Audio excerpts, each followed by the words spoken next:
Hey everyone, welcome back to Go Kick Me. Today we're going to be talking about the Arma watch, a modern take on the classic military timepiece. Arma is a project to create modern watches inspired by the best military timepieces used by international armies of the World War II era. That's interesting. Okay, so they're sort of World War II inspired military type watches, I guess.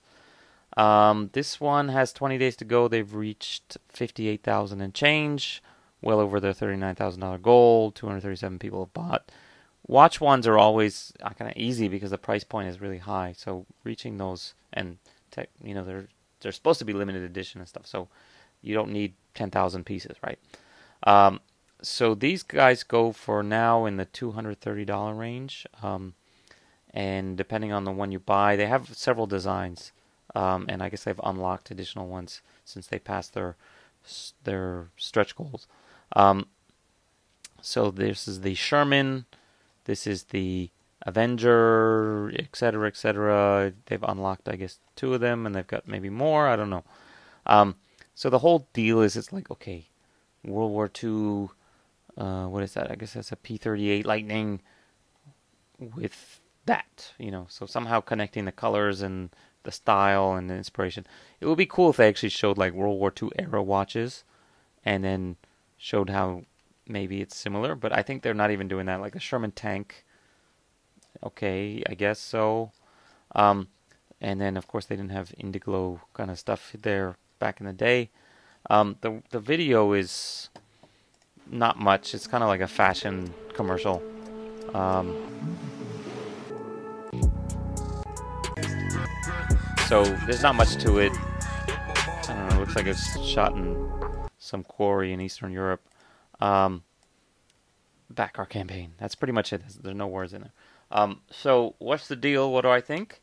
First of all, NoFAQ updates is just we reached our goal.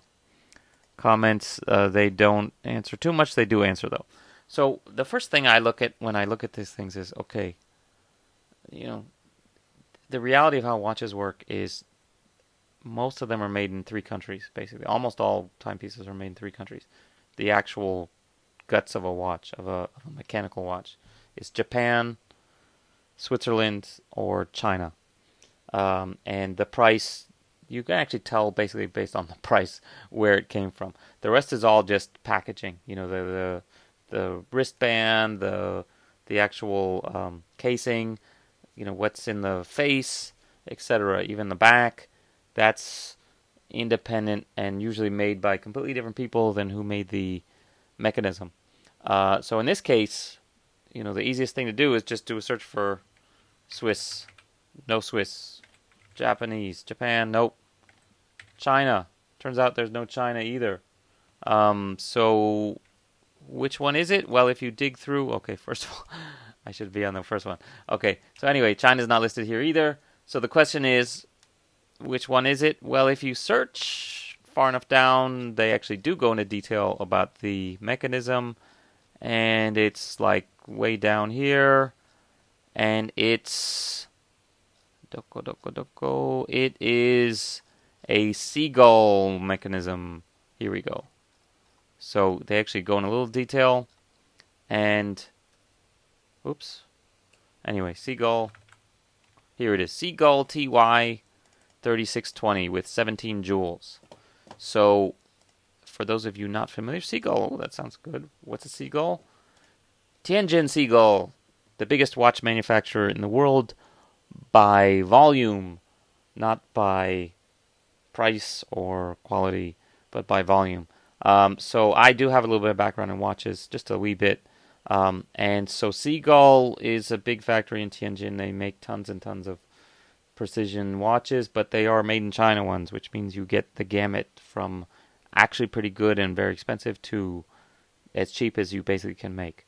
And the funny thing is, even though they make the cheapest mechanical watches, people still bootleg their stuff. So when you're buying like a fake Rolex in China, it's not using a real Seagull one. It's using a fake Seagull one. So there's even people bootlegging that. This is a state-owned company, so I guess they got some standards, right? Anyway, so they make all kinds of different mechanisms, and they are basically, some of them at least, are in rip-offs of some famous ETA designs, which is the Swiss guys.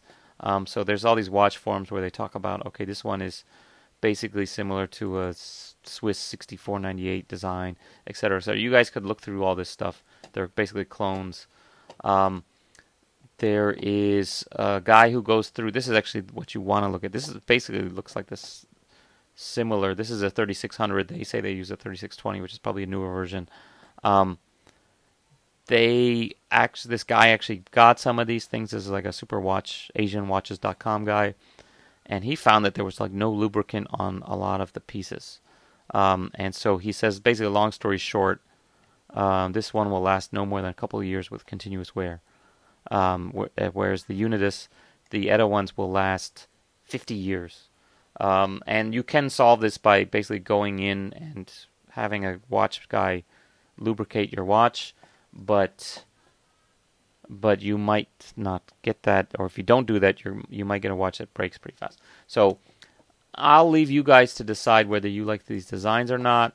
Personally, I'm not super inspired by them, but they're okay. The other thing is, this is not even an automatic watch. It's a wind-up, meaning, it's not like amongst the fanciness of Seagull watches. It's not even that high. So I even checked Seagull Watches website, and they don't even have any 3620s here, even between their cheaper and their more expensive ones. So I can't even find it. They do have a page on fake ones. So this is Seagull Watches USA store, I guess. But I guess it's an official website. But anyhow, so buyer beware when you're buying a fake watch, when you're buying a real watch. If it's inexpensive, if it's not inexpensive, just check where the mechanism is made. So personally, I will not be wearing a Seagull TY 3600 or otherwise for my fancy pants army watch. Up to you guys. So I'm going to give this one not a thumbs up. I'm going to call it like a mild thumbs down. The price is okay, $230 for a mechanical watch, but it's basically a made in China one. And the fact that they don't say that, I mean, maybe it's hidden here, but they don't say it. And also, I don't know, the straps look pretty shitty too.